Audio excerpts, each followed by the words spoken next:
Hello everyone, welcome to railway study Adda. आज हम लोग प्रैक्टिस से 29 करेंगे।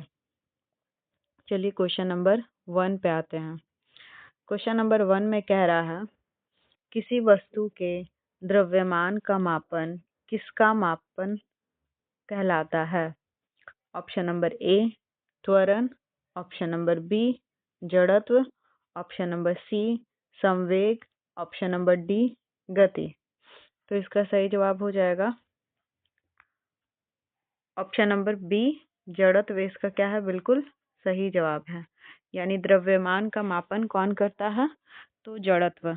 जड़त्व कहते किसको हैं, वह गुण जिसमें वस्तु की गति की अवस्था में किसी भी प्रकार का परिवर्तन का विरोध होता है, मतलब विरोध करता है जो, वही क्या कहलाता है, जड़त्व कहलाता है।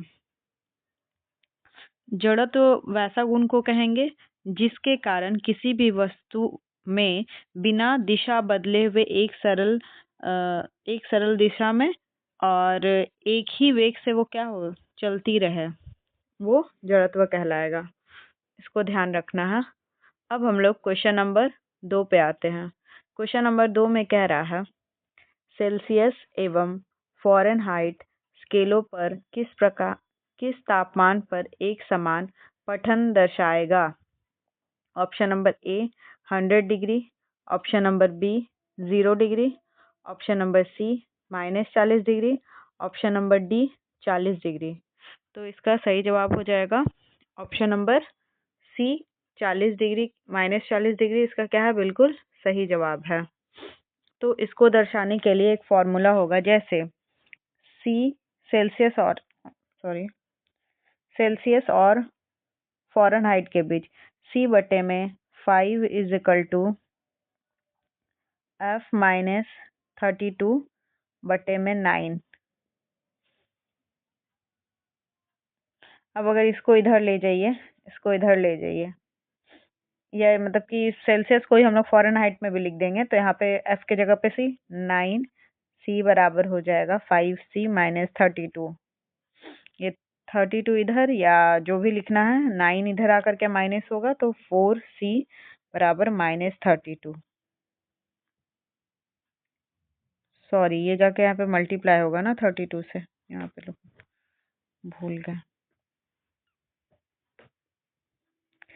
32 में 5 से होगा उसके 160, यानी 160, और ये इधर आकर के माइनस होगा, यानी 4C बराबर हो जाएगा -160। 4 से कट गया, यानी 40 डिग्री माइनस में, यानी सेल्सियस बराबर फ़ारेनहाइट के कब होता है, तो -40 डिग्री सेल्सियस पे होता है। अब हम लोग क्वेश्चन नंबर 3 पे आते हैं। क्वेश्चन नंबर 3 में कह रहा किसी गोलीय दर्पण की प्रवर्तक सतह का केंद्र वह बिंदु है जिसे खाली स्थान कहा जाता है। ऑप्शन नंबर ए नाभि, ऑप्शन नंबर बी मुख्य अक्ष, ऑप्शन नंबर सी ध्रुव, ऑप्शन नंबर डी त्रिज्या। तो प्रवर्तक सतह बताए थे, ये कोई भी, जैसे कि इसके अंदर का भाग अगर रंगा हुआ रहे या बाहर का भाग, अगर बाहर का भाग रंगा हुआ है, ये तो अवतल दर्पण हो गया, अंदर का भाग रंगा हुआ है तो उत्तल दर्पण हो जाएगा। तो प्रवर्तक सतह मेनली यही, ये वाले सतह को ही प्रवर्तक सतह बोलते हैं। अब इसका मुख्य बिंदु यानी ये वाला क्या कहलाता है, तो इसको हम लोग क्या कहते हैं, ध्रुव। इसको ध्रुव, जिसको हम लोग पी से यानी पोल भी इंग्लिश में बोलेंगे, उससे दर्शाते हैं। तो इसका सही जवाब क्या हो जाएगा, सही जवाब हो जाएगा ऑप्शन नंबर सी। इसका क्या है, बिल्कुल सही जवाब है। अब हम लोग क्वेश्चन नंबर 4 पे आते हैं। क्वेश्चन नंबर 4 में कह रहा है दूरदृष्टि दोष, इंग्लिश का भी नाम याद रखना है, जिसको हाइपरमेट्रोपिया कहते हैं, को इसमें से किसका उपयोग करके ठीक किया जा सकता है। ऑप्शन नंबर ए उत्तल lens, option number B bifocal lens, option number D C अवतल lens, option number D trifocal lens.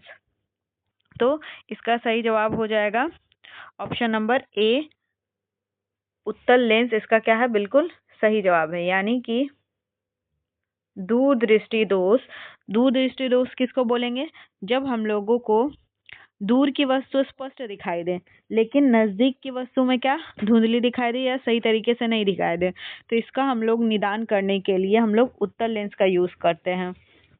Hypermetropia याद रखना है नाम को। और अगर निकट दृष्टि दोष, जिसको मायोपिया बोलेंगे, मायोपिया अगर हो जाएगा तो हम लोग अवतल लेंस का यूज करेंगे। इसको भी ध्यान रखना है। अब हम लोग क्वेश्चन नंबर 5 पे आते हैं। क्वेश्चन नंबर 5 में कह रहा है 20 वोल्ट स्रोत से संयोजित एक विद्युत पंखे की शक्ति 10 वॉट है। पंखे में प्रवाहित होने वाली धारा कितनी होगी? Option number A 0.5 ampere, option number B 200 ampere, option number C 0.005 ampere, option number D 2 ampere. तो इसको क्या करना पड़ेगा? बनाना पड़ेगा। क्या क्या दिया हुआ है? तो दिया हुआ है मेरा शक्ति। शक्ति यानी पावर, P बराबर होता है धारा यानी कि I इंटू वोल्ट यानी विभव यानी V। तो क्या क्या दिया हुआ? शक्ति मेरा कितना दिया हुआ? 10 वाट। I हमको निकालना है और B मेरा 20 वॉट दिया हुआ है। तो I बराबर क्या हो जाएगा? तो हो जाएगा मेरा 10 बटा में 20 हो जाएगा, यानी ये तो सही रहेगा, इसके नीचे आ जाएगा डिवाइड करने के लिए। तो I बराबर क्या हो जाएगा? 0 से 0 कट के यानी 0.5 एम्पियर इसका मेरा सही जवाब है। किस ऑप्शन में है? ऑप्शन नंबर ए क्या है इसका बिल्कुल सही जवाब है, यानी 0.5 एम्पियर इसका बिल्कुल सही जवाब हुआ। अब हम लोग क्वेश्चन नंबर 6 पे आते हैं। क्वेश्चन नंबर 6 में कह रहा है किसी ऐसे तार के प्रतिरोध क्या होगा जिसमें 2V संभावित विभवांतर लागू किया जाता है। तार के माध्यम से करंट का प्रवाह 1 एम्पियर है। तो ऐसा तार का प्रतिरोध क्या होगा? तो प्रतिरोध पूछ रहा है और दिया हुआ मेरा क्या क्या है? तो हम लोग ओम के नियम से जानते हैं V इक्वल टू क्या होता है? I इंटू R होता है, जिसमें से मेरा V बराबर मेरा 2 दिया हुआ ही है, 2 वोल्ट, और I बराबर 1 एम्पियर। तो R निकालना है हमको। तो R बराबर क्या हो जाएगा? तो ये इधर R बराबर 2 बटा में 1, यानी कि R बराबर मेरा कितना हो जाएगा? 2 ओम। इसका बिल्कुल सही जवाब हो जाएगा। तो किस ऑप्शन में है? तो ऑप्शन नंबर बी इसका क्या है? बिल्कुल सही जवाब है, 2 ओम। अब हम लोग क्वेश्चन नंबर 7 पे आते हैं। क्वेश्चन नंबर 7 में कह रहा है फ्लेमिंग का दाएं हाथ का नियम किसी खाली स्थान में गतिमान चालक में प्रेरित धारा की दिशा बताता है। ऑप्शन नंबर ए विद्युत चुंबकीय क्षेत्र, ऑप्शन नंबर बी विद्युत क्षेत्र, ऑप्शन नंबर सी गुरुत्वीय क्षेत्र, ऑप्शन नंबर डी चुंबकीय क्षेत्र। तो इसका सही जवाब हो जाएगा ऑप्शन नंबर डी चुंबकीय क्षेत्र। इसका क्या है? बिल्कुल सही जवाब है। यानी फ्लेमिंग के जो दाएं हाथ का नियम है किसी चुंबकीय क्षेत्र के गतिमान चालक में प्रेरित धारा की दिशा को क्या करता है? बताने का कार्य करता है।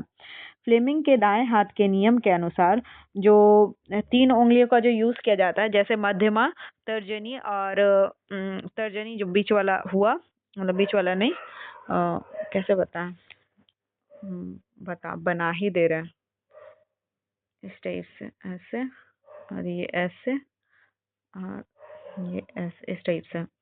तो ये मेरा अंगूठा हो गया, तर्जनी, और ये मेरा मध्यमा। तीनों क्या क्या बताने का कार्य करता है? तो तर्जनी क्या करता है? चुंबकीय क्षेत्र की दिशा को बताता है, चुंबकीय क्षेत्र। जबकि तर्जनी का बता दिए ना, हाँ। मध्यमा क्या करता है? मेरे प्रेरित धारा की दिशा को बताने का कार्य करता है, धारा की दिशा मध्यमा बताता है। और अंगूठा क्या करता है? चालक की गति की दिशा। चालक की जो गति हुई उसकी दिशा को बताने का कार्य करता है। इसको ध्यान रखना है। अब हम लोग क्वेश्चन नंबर 8 पे आएंगे। क्वेश्चन नंबर 8 में कह रहा है सौर ऊर्जा संग्राहक में अधिकतम क्षमता खाली स्थान में प्राप्त होता है। ऑप्शन नंबर ए समतल प्लेट संग्राहक, option number B line focusing संग्राहक, option number C paraboloid dish संग्राहक, ऑप्शन नंबर डी शून्यकृत ट्यूब संग्राहक। तो इसका सही जवाब हो जाएगा ऑप्शन नंबर सी। क्या है? स्क्रीन फिर से सेट नहीं किया। ऑप्शन नंबर सी इसका क्या है? बिल्कुल सही जवाब है। पैराबोलाइड हो सकता है आप लोग कहीं पे देखे होंगे इस तरह का। हमको तो छाता बनाने भी नहीं आता। इस टाइप का बहुत बड़ा सा जो गड्ढा में इस टाइप 3D फिगर है तो बन नहीं पाएगा। इस टाइप से छाता कहीं पे लगा हुआ देखे होंगे। मतलब ये पीछे साइड में रहेगा, ये गड्ढा है और ये थोड़ा छाता है। तो इसको इस टाइप का स्ट्रक्चर जो दिखता है कहीं पोल से मतलब एक तरह से कनेक्टेड रहता है, यहाँ पे कुछ रहता है खंबा टाइप्स। तो एक पैराबोलाइड डिश संग्राहक किसी को कहेंगे, बड़ा सा डिश होता है यही को डिश कहेंगे। और ये क्या करता है ना, ये मतलब कि दर्पण जैसा जो प्रवर्तक और फोकल दूरी के एक अवशोषक का मतलब अवशोषक होता है, जो कि सूर्य के किरण को क्या करता है, अवशोषित करने का कार्य करता है।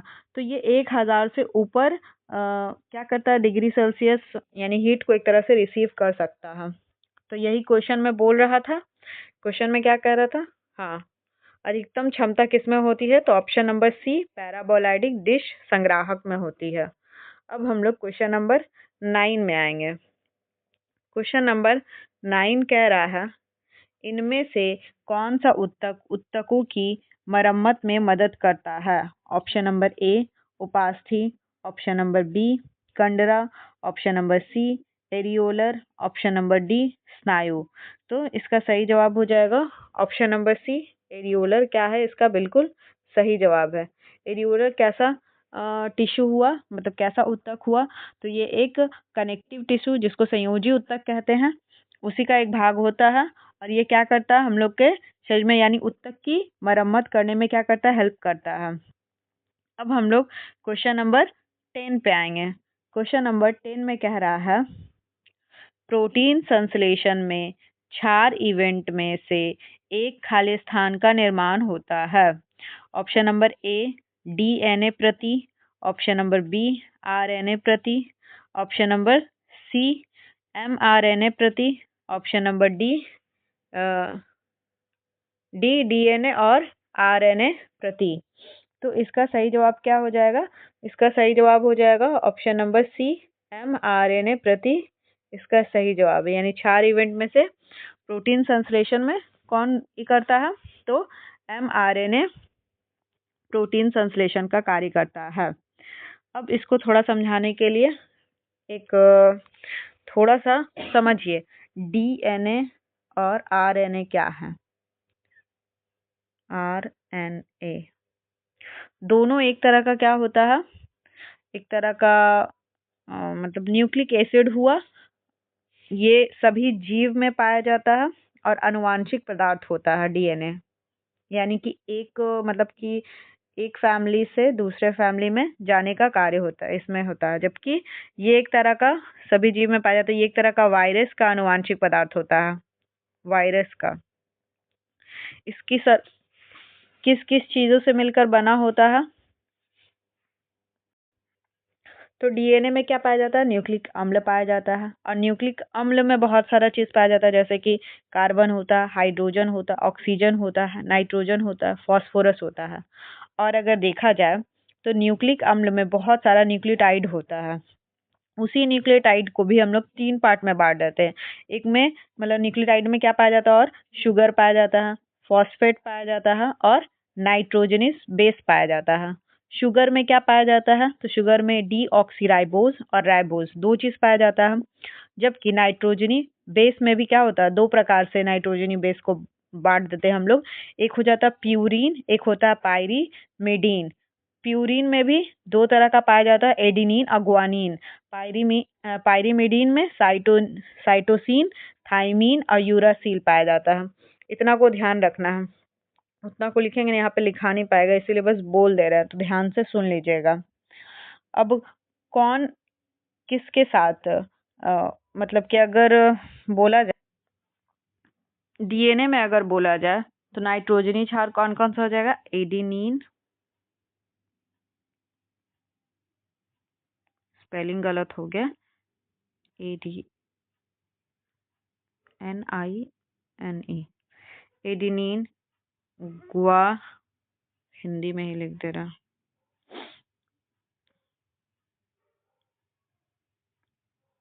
एडिनिन, गुआनीन,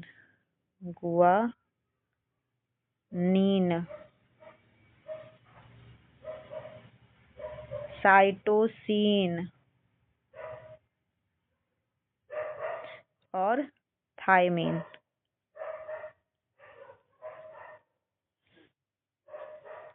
इसमें कौन सा हो जाएगा? नाइट्रोजनी क्षार पाया जाता है तो एडिनिन, गुआनीन, एडिनिन, गुआनीन, साइटोसिन तीनों पाया जाता है। बस थाइमीन के जगह पे क्या हो जाता है? यूरासिल आ जाता है, यूरासिल। इसको ध्यान रखना है। और अगर देखा जाएगा तो एडेनिन जो होता है, एडेनिन थाइमीन के साथ डबल बॉन्ड से जुड़ा हुआ रहता है, और जो गुआनीन हुआ साइटोसिन के साथ ट्रिपल बॉन्ड से जुड़ा हुआ रहता है। इसमें वैसे एडेनिन गुआनीन के साथ, एडेनिन यूरासिल के साथ डबल बॉन्ड से जुड़ा हुआ रहेगा। और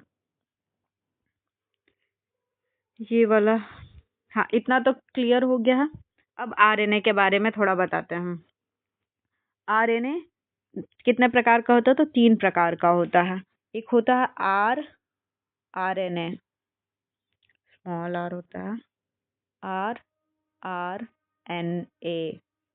एक होता है mRNA, एक होता है tRNA। आरएनए का फुल फॉर्म तो सबको पता होगा, राइबो न्यूक्लिक एसिड। तो आरएनए का कार्य क्या होता है? ये मतलब पूरा का टोटल का 80% भाग होता है, और ये कोशिका द्रव में ये लोग पाया जाता है, और राइबोसोम के निर्माण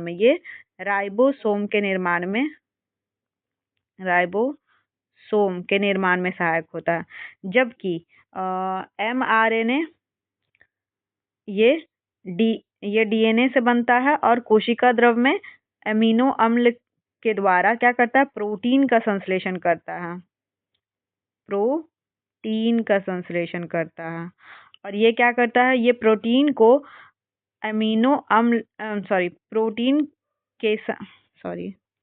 ये क्या करता है ना कि प्रोटीन संश्लेषण के लिए विभिन्न अमीनो अम्ल जो हुआ को क्या करता है? राइबोसोम तक पहुंचाने का कार्य करता है।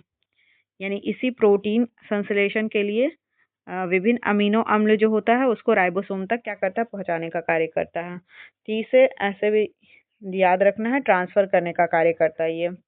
एम मैसेंजर का कार्य हुआ, और आर राइबोसोनल आरएनए उसको कहते हैं। इतना का ध्यान रखना है।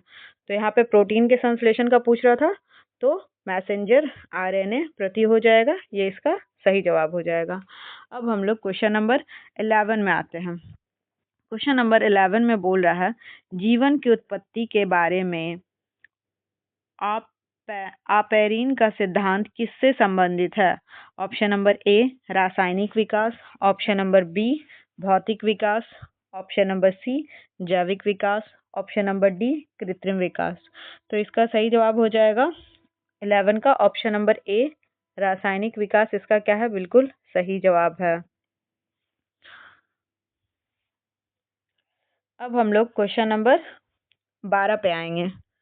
क्वेश्चन नंबर 12 में कह रहा है, जोंक किस संघ से संबंधित है?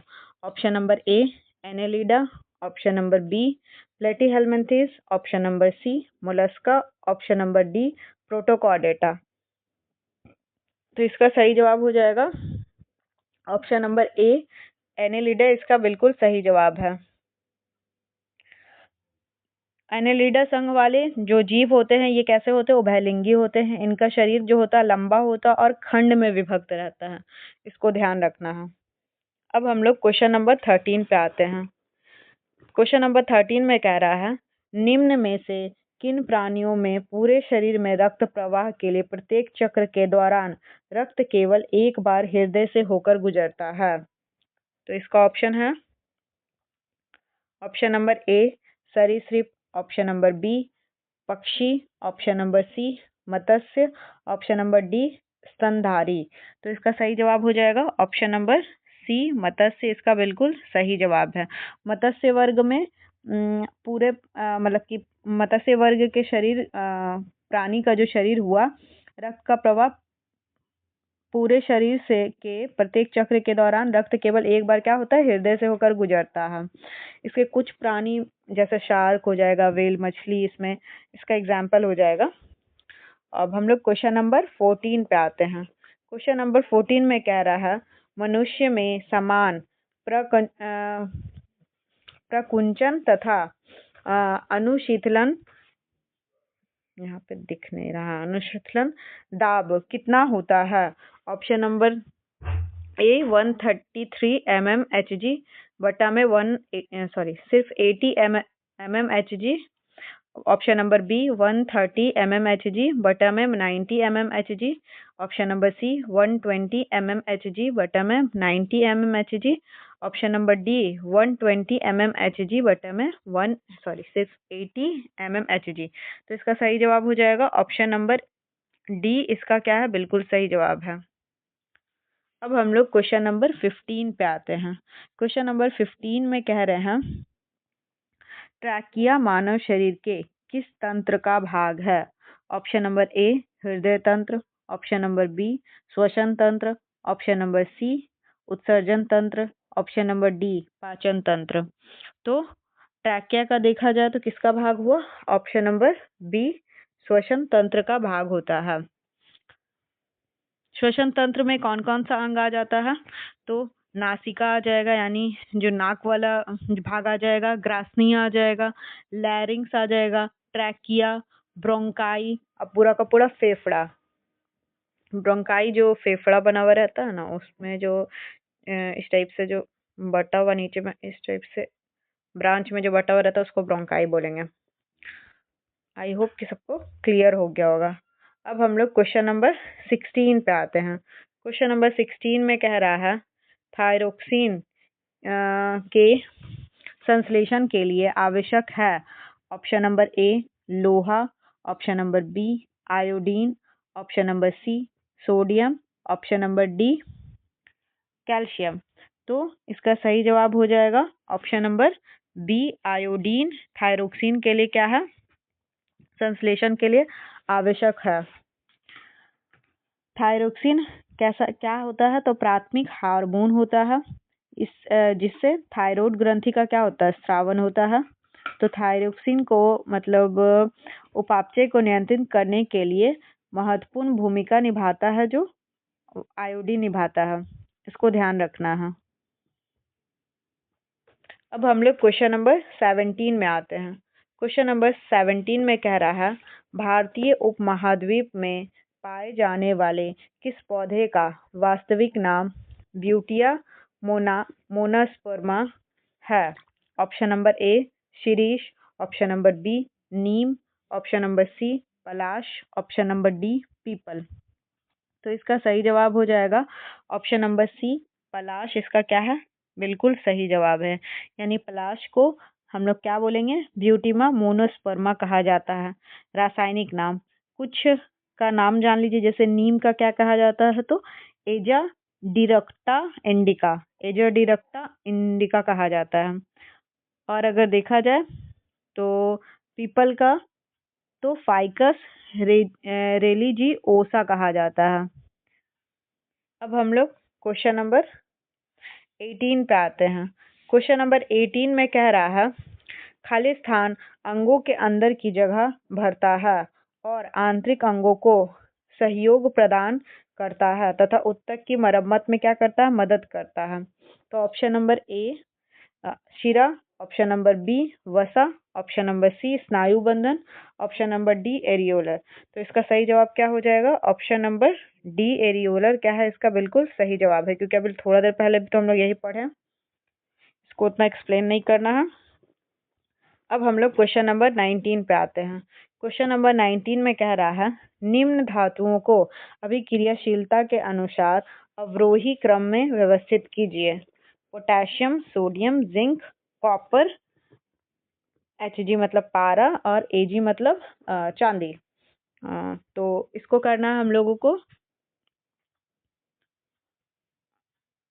अभिक्रियाशीलता के अनुसार अवरोही क्रम में, यानी कि बड़ा से मतलब सबसे ज्यादा जो भी क्रियाशीलता है उसको सबसे पहले रखना है, उसके बाद तो सबसे ज्यादा इसमें हो जाएगा पहला पोटेशियम, सब में दिया हुआ है वही पहला पोटेशियम, उसके बाद हो जाएगा सोडियम, तो दूसरा भी दिया हुआ है सब में सोडियम, फिर जिंक, जिंक भी सब में है, उसके बाद हो जाएगा मेरा कॉपर, तो कॉपर दो ऑप्शन में यानी ये वाला और ये वाला चला गया, तो कॉपर, उसके बाद कॉपर के बाद क्या हो जाएगा, मरकरी हो जाएगा, तो मरकरी किस में है, ऑप्शन नंबर सी में है।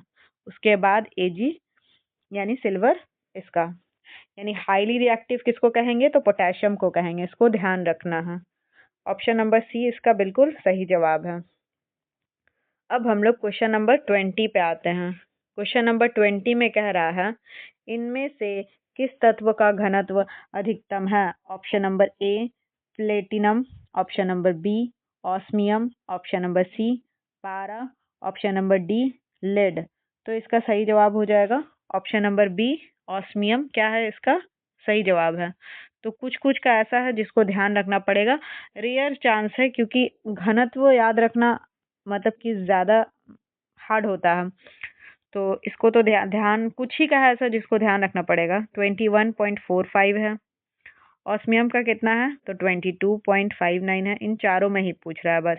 पारा का कितना है तो 13.60, लेड का कितना होता है तो 11.34। तो इसमें से सबसे अधिकतम किसका हो जाएगा घनत्व, तो ऑस्मियम का है, ऑप्शन नंबर बी बिल्कुल सही जवाब है। अब हम लोग क्वेश्चन नंबर 21 पे आते हैं। क्वेश्चन नंबर 21 में कह रहा है कैल्शियम ऑक्साइड का दूसरा नाम क्या है। Option number A quicklime, option number B cement, option number C lime soda, option number D baking soda. तो इसका सही जवाब क्या हो जाएगा, क्विकलाइम यानी ऑप्शन नंबर ए इसका बिल्कुल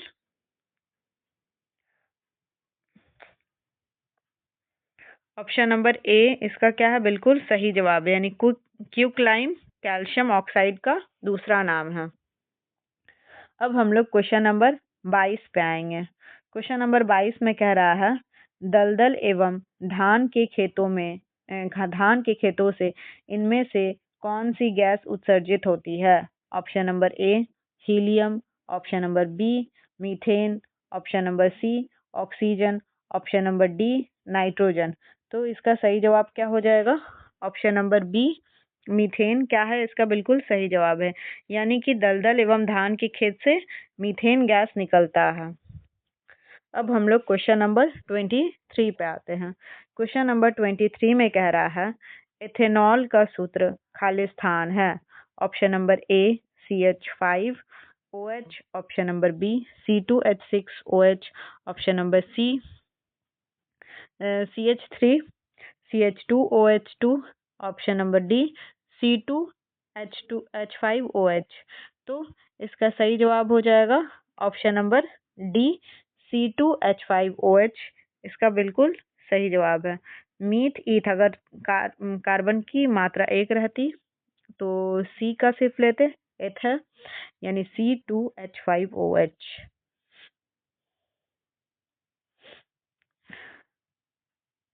एथेनॉल को हम लोग क्या कहते हैं, एथिल एल्कोहल भी कहा जाता है।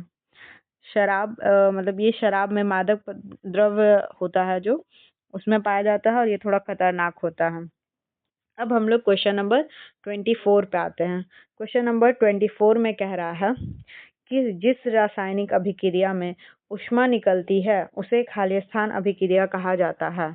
ऑप्शन नंबर ए ऊष्माक्षेपी, ऑप्शन नंबर बी संयोजन, ऑप्शन नंबर सी ऊष्माशोषी, ऑप्शन नंबर डी अपघटन। तो इसका सही जवाब हो जाएगा ऑप्शन नंबर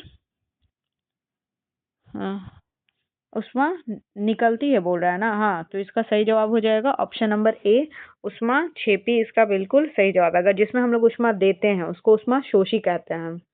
जैसे एग्जाम्पल था CaCO3 का बताए थे, जिससे टूट करके CaO प्लस CO2 बनता है।